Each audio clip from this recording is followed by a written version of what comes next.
Liberalismo econômico é uma expressão usada para identificar a doutrina que acredita na liberdade individual, econômica e política.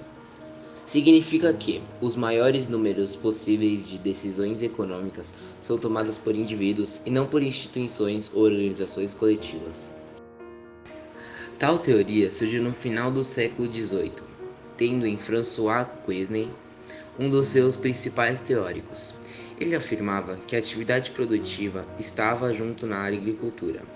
Outro pensador que contribuiu para o desenvolvimento da teoria do liberalismo econômico foi Vicente de Gournay, o qual dizia que as atividades comerciais e industriais deveriam usufruir da liberdade, para assim se desenvolverem e alcançarem a acumulação de capitais. No entanto, o principal teórico e pai da teoria do liberalismo econômico foi Adam Smith.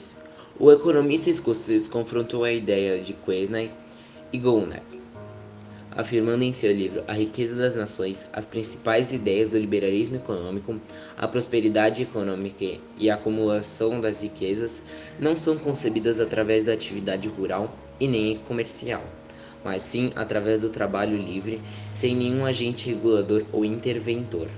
Smith acreditava que até os gananciosos podem trazer resultados para todos, um fruto do trabalho de mão invisível da providência, além de promover a evolução generalizada.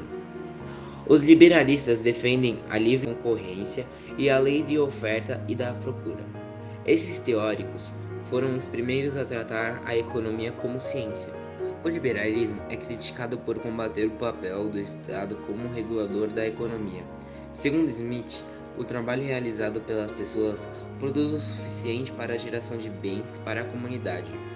Ele analisou a sociedade capitalista por meio do acúmulo de bens e no emprego de capital. Por isso dividiu a sociedade em três classes, sendo elas proprietários de terra, o indivíduo que recebe sua renda por meio da terra que produz a mercadoria, e o operário, o indivíduo que recebe o salário por meio de seu trabalho. O capitalista recebe os lucros de capital.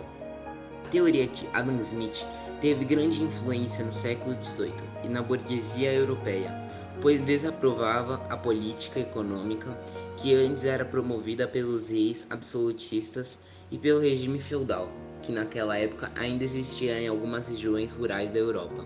As sociedades funcionam como organismos vivos, e os movimentos sociais são observados em todas elas, em vários períodos históricos. Alguns exemplos são a escravidão na antiguidade, movimentos camponeses na Idade Média, movimentos mercadores na Idade Moderna, onde veio a industrialização e modificou os movimentos e as estruturas da sociedade.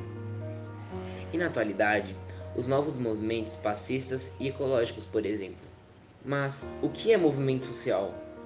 Movimento social é a reunião de pessoas que se põem em movimento pela conquista de algo. Em sua concepção política, os movimentos sociais são compostos pelo povo, normalmente excluídos de algum direito. Os sem-teto lutam por teto, desempregados por trabalho, e etc.